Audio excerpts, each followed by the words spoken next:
আসসালামু আলাইকুম। সংবাদে আপনাদের সবাইকে স্বাগত জানাচ্ছি। আমি ফিরোজ তোহা। শুরুতেই সংবাদ শিরোনাম।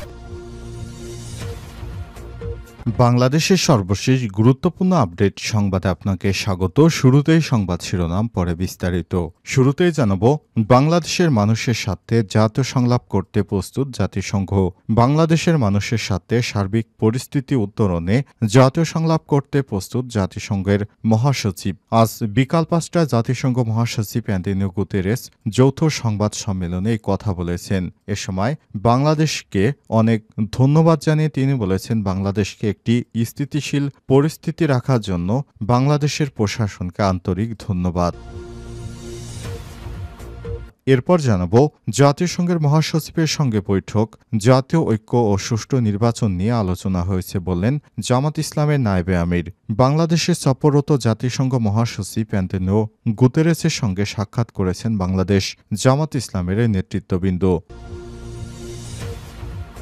এদিকে চট্টগ্রামে এবি পার্টির ইফতার মাহফিল, কাঙ্ক্ষিত সংস্কার ও সুষ্ঠু নির্বাচন ছাড়া সরকারের পিছু হটার সুযোগ নেই বলছে মুজিবুর রহমান মঞ্জু। বাংলাদেশে কাঙ্ক্ষিত সংস্কার, যথাযথ বিচার ও সুষ্ঠু নির্বাচন ছাড়া অন্তর্বর্তীকালীন সরকারের আর পিছু হটার সুযোগ নেই বলে মনে করে এবি পার্টির চেয়ারম্যান মুজিবুর রহমান মঞ্জু। এবারে জানাবো, রাজনৈতিক সংস্কৃতি বদলাতে না পারলে সংস্কারে লাভ নেই বললেন আমির খসরু মাহমুদ চৌধুরী। বিএনপি স্থায়ী কমিটির সদস্য আমির খসরু মাহমুদ চৌধুরী বলেছেন, দেশের রাজনৈতিক সংস্কৃতি পরিবর্তন করতে হবে। আমাদের ভিন্ন মতভেদ থাকলেও একে অপরকে সম্মান জানানো শিখতে হবে, নয়তো সংস্কার করে কী লাভ।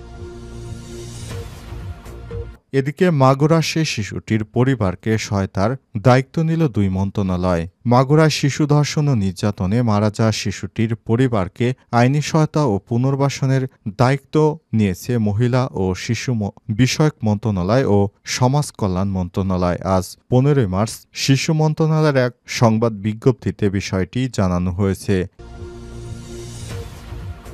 এবং সর্বশেষ জানাবো, মধ্যরাতে বিজেপি নেতার সঙ্গে পুলিশের থাপ্পড় লড়াই, ভিডিও ভাইরাল। ভারতের কর্ণাটকে মধ্যরাতে মোদির দল বিজেপি নেতা ও পুলিশ কর্মকর্তাদের মধ্যে থাপ্পড়ের লড়াই হয়েছে। রাজ্যটির রাজধানী বেঙ্গালুরু থেকে প্রায় ২৭০ কিলোমিটার দূরে চিত্রদুর্গ এলাকায় এই ঘটনার ফুটেজ ব্যাপক ভাইরাল হয়েছে। আজ এনডিটিভির এক প্রতিবেদনে বলা হয়েছে, এটা দেখে মনে হচ্ছিল যেন একটা ক্ষমতার থাপ্পড়ের প্রতিযোগিতা। প্রিয় দর্শক, এতক্ষণ শুনছিলেন সংবাদ শিরোনাম, এবারে বিস্তারিত। তবে তার আগে বন্ধুরা, অনুরোধ থাকবে এই সংবাদটিতে একটি লাইক দিন। এই চ্যানেলে আপনি নতুন হয়ে থাকলে আমাদের সংবাদটি দেখতে দেখতে চ্যানেলটি সাবস্ক্রাইব করে রাখুন। কমেন্ট করে বন্ধুরা আপনার মূল্যবান মতামত জানিয়ে দিন আপনি বিশ্বের কোন দেশ থেকে বা বাংলাদেশের কোন স্থান থেকে আমাদের সংবাদটি দেখছেন এবং শুনছেন। আর বন্ধুরা, এই সংবাদটি আপনার সোশ্যাল মিডিয়া ফেসবুকে শেয়ার করে বন্ধুদের জানার সুযোগ করে দিন। এবারে বিস্তারিত।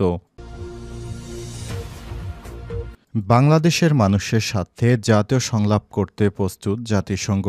বাংলাদেশের মানুষের স্বার্থে সার্বিক পরিস্থিতি উত্তরণে জাতীয় সংলাপ করতে প্রস্তুত জাতিসংঘ। শনিবার ১৫ মার্চ বিকাল ৫টায় জাতিসংঘ মহাসচিব অ্যান্টোনিও গুতেরেস যৌথ সংবাদ সম্মেলনে সব কথা বলেছেন। জাতিসংঘ মহাসচিব বলেছেন, বাংলাদেশ রোহিঙ্গাদের জন্য এখনও যা করছে তা প্রশংসনীয়। তাদের দেশে ফেরাতে বাংলাদেশের সঙ্গে কাজ করবে জাতিসংঘ। এ সময় বাংলাদেশের অন্তর্বর্তীকালীন সরকারের সংস্কার উদ্যোগের বিষয়েও আলোচনা করেছেন গুতেরেস। এদিন বাংলাদেশে জাতিসংঘের কান্ট্রি টিমের সঙ্গে বৈঠক শেষে গুলশানে জাতিসংঘের নতুন ভবন পরিদর্শন করেন জাতিসংঘ মহাসচিব। এর আগে তিনি শিল্পগ্রায়ণ ও গণপূর্ত বিষয়ক উপদেষ্টা আদিলুর রহমান খানের সঙ্গে যৌথভাবে গুলশানে ইউএনএ হাউস ইন বাংলাদেশের উদ্বোধন করেন। জাতিসংঘের নতুন ভবনের উদ্বোধনকালে অন্যদের মধ্যে পরিবেশ, বন ও জলবায়ু পরিবর্তন বিষয়ক উপদেষ্টা সৈয়দা রিজওয়ানা হাসান, বাংলাদেশের জাতিসংঘের আবাসিক সমন্বয়কারী গোয়েন লুইস উপস্থিত ছিলেন। জাতিসংঘের মহাসচিব বলেছেন, অন্তর্বর্তীকালীন সরকার প্রফেসর ডক্টর ইউনূসের সরকারকে জাতিসংঘ সর্বাত্মক সহযোগিতা অব্যাহত রাখবে। বাংলাদেশের নির্বাচন নিয়ে বা বাংলাদেশের গণতন্ত্র রক্ষার ক্ষেত্রে বাংলাদেশ সরকার যে সহায়তার চাইবে সেটি জাতিসংঘ করার জন্য প্রস্তুত রয়েছে বলে জানিয়েছেন জাতিসংঘের মহাসচিব। জাতিসংঘের মহাসচিবের সঙ্গে বৈঠক, জাতীয় ঐক্য, সুষ্ঠু নির্বাচন নিয়ে আলোচনা হয়েছে বলেন জামাতের নায়েবে আমির। বাংলাদেশে সফররত জাতিসংঘ মহাসচিব অ্যান্টনিও গুতেরেসের সঙ্গে সাক্ষাৎ করেছেন বাংলাদেশ জামাত ইসলামের আমির ডা. শফিকুর রহমান। এ সময় জামাত ইসলামের বিভিন্ন অঙ্গ সংগঠনের নেতৃত্ববৃন্দ উপস্থিত ছিলেন। বৈঠকে টেকসই গণতন্ত্র, জাতীয় ঐক্য, সুষ্ঠু নির্বাচনের গুরুত্বারোপ করেছে বাংলাদেশ জামাত ইসলাম। আর শনিবার 15 মার্চ দুপুরে রাজধানীর হোটেল ইন্টারকন্টিনেন্টালে রাজনৈতিক নেতৃত্ববৃন্দের সঙ্গে এই গোলটেবিল বৈঠকের আয়োজন করা হয়। বৈঠক শেষে ডা. সৈয়দ আবদুল্লাহ মোহাম্মদ তাহির বলেছেন, আমরা সংস্কারের ব্যাপারে কথা বলেছি, একটা ফেয়ার নির্বাচনের বিষয় বলেছি, টেকসই গণতন্ত্র ও জাতীয় ঐক্যের ব্যাপারে কথা বলেছি। জাতিসংঘের মহাসচিব আমাদের প্রতিশ্রুতি ব্যক্ত করেছেন, আমরা বাংলাদেশে একটি সুষ্ঠু ও সুন্দর নির্বাচনের আয়োজন করতে পারব। বৈঠক শেষে বিএনপির মহাসচিব মির্জা ফখরুল ইসলাম আলমগীর বলেছেন, মূলত এখানে সংস্কারের যে কমিশনগুলো করা হয়েছে সে বিষয়গুলো জাতিসংঘ মহাসচিবকে অবহিত করা হয়েছে। আইন উপদেষ্টা আসিফ নজরুল এই বিষয়ে অবহিত করেছেন, আমরা আমাদের বক্তব্যের মধ্য দিয়ে কথাগুলো বলতে আসছি, এই একই কথা বলছি। বিএনপির মহাসচিব বলেছেন, সংস্কার অবশ্যই করতে হবে, সে সংস্কারের কথা সবার আগে বলেছে বিএনপি, কিন্তু সেই সংস্কারটা যত দ্রুত করা যায় সেটাই আমাদের জন্য মঙ্গল। মূলত নির্বাচন কেন্দ্রিক বিষয়গুলো সংস্কার আগে করতে হবে, তারপর সব বিষয় করতে হবে, এরপর একটি সংসদের মাধ্যমে বাড়তি সংস্কারগুলো করা যায়। সংস্কার একটি চলমান প্রক্রিয়া, এটি আমরা বলেছি। চট্টগ্রামে এবি পার্টির ইফতার, কাঙ্ক্ষিত সংস্কার ও সুষ্ঠু নির্বাচন ছাড়া সরকারের পিছু হটার সুযোগ নেই মুজিবুর রহমান। কাঙ্ক্ষিত সংস্কার ও যথাযথ নির্বাচন না দিয়ে বাংলাদেশের মুক্তি হবে না, তার আগে অন্তর্বর্তীকালীন সরকারকে পিছু হটার কোনো সুযোগ নেই বলে মনে করে এবি পার্টির চেয়ারম্যান মুজিবুর রহমান মঞ্জু। সরকার কখনো বিএনপি আবার কখনো ছাত্রদের মন যুগে চলতে গিয়ে নিজেদের অবস্থান দুর্বল করে ফেলেছে। এই সরকার যদি তার লক্ষ্য অর্জনে সফল না হয় তাহলে ভবিষ্যৎ সরকারের সঙ্গে সংশ্লিষ্ট সবাইকে কঠিন পরিস্থিতির সম্মুখীন হতে হবে বলে তিনি সতর্ক করেছেন। আজ এবি পার্টি চট্টগ্রাম মহানগর আয়োজিত রাজনৈতিক, শিক্ষাবিদ, বুদ্ধিজীবী, সাংবাদিক ও ব্যবসায়ীদের সম্মানে ইফতার মাহফিলে প্রধান অতিথির বক্তব্যে এসব কথা বলেছেন মুজিবুর রহমান মঞ্জু। চট্টগ্রাম হোটেল আগ্রাবাদে বিকাল 5টায় এই ইফতার মাহফিল অনুষ্ঠিত হয়। এতে সভাপতিত্ব করেন এবি পার্টির আহ্বায়ক অ্যাডভোকেট গোলাম ফারুক, এবি পার্টির কেন্দ্রীয় সাংগঠনিক সম্পাদক ও চট্টগ্রাম মহানগর সদস্য সচিব অ্যাডভোকেট সৈয়দ আবুল কাশেম এর সঞ্চালনায় ইফতার মাহফিলার বক্তব্য রাখবেন এবি পার্টির কেন্দ্রীয় vice chairman lieutenant colonel Mohammad Didarul Alam, অবসরপ্রাপ্ত কেন্দ্রীয় বিদ্যুৎ ও জ্বালানি বিষয়ক সম্পাদক ইঞ্জিনিয়ার লোকমান, কেন্দ্রীয় নির্বাহী পরিষদ সদস্য ও চট্টগ্রাম মহানগর যুগ্ম আহ্বায়ক সিদ্দিকুর রহমান, কেন্দ্রীয় শিল্প ও বাণিজ্য বিষয়ক সম্পাদক আশরাফুল মাহমুদ রুমেল, মহানগর যুগ্ম সদস্য সচিব ইঞ্জিনিয়ার সৈয়দ হাসান চৌধুরী সহ অন্যান্য নেতাকর্মীরা।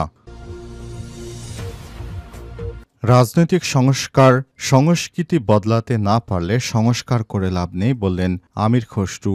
বিএনপির জাতীয় স্থায়ী কমিটির সদস্য আমির খসরু বলেছেন, বাংলাদেশে যে সংস্কারের কথা বলা হচ্ছে এই সংস্কার বিষয়টি কাজে আসবে না যতক্ষণ পর্যন্ত রাজনৈতিক সংস্কৃতি বদলানো না যাবে। কোনো রাজনৈতিক দলের নেতারা যদি মনে করেন যে আমরা ক্ষমতায় গিয়ে ফ্যাসিস্ট হব না, তাহলে সংস্কার কাজে আসবে। তাছাড়া কোনো রাজনৈতিক দল যে সংস্কারের বিষয়ে একমত হোক না কেন, ক্ষমতায় গিয়ে তখন তারা তাদের মতামত নিয়ে নতুন করে তারা রাষ্ট্র পরিচালনা করবে, তাহলে সংস্কার করে লাভ নেই। সুতরাং রাজনীতিবিদদের অবশ্যই সংস্কারে একমত থাকতে হবে, তা না হলে সংস্কার আসলে কোনো কাজে আসবে না। আজ বিএনপির জাতীয় স্থায়ী কমিটির সদস্য আমির খসরু মাহমুদ চৌধুরী এক সমাবেশে সব কথা বলেছেন। এ সময় বিএনপির নেতাকর্মীদের উদ্দেশ্য করে তিনি বলেছেন, নেতাকর্মীরা ধৈর্য ধারণ করুন, অনেক স্থানে চাঁদাবাজি, হামলা, রাহাজানি ইত্যাদি হচ্ছে। হানাহানি, মারামারি করে এমন পর্যায়ে যাবেন না যাতে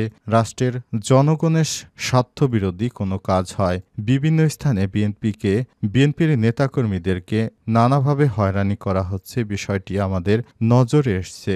বিষয়টা আপনারা সবসময় চোখ কান খোলা রাখবেন যাতে করে ভবিষ্যতে আমরা বিএনপির পরিবারের পক্ষ থেকে কোনো ধরনের অপরাজনীতির সঙ্গে কোনো নেতাকর্মী জড়িয়ে না পড়ে। এ ব্যাপারে নেতাকর্মী সহ সবাইকে সচেতন থাকতে হবে, যাতে করে আমরা এমনভাবে কথা না বলি যাতে করে বর্তমান ফ্যাসিস্ট বিরোধী যে রাজনৈতিক দল আছে তাদের মধ্যে বিভাজনের সৃষ্টি হয়। তাহলে দেশের মধ্যে একটি হানাহানি অবস্থা তৈরি হবে। এতেই ফ্যাসিস্টের দোসরেরা সুযোগ নিতে পারবে।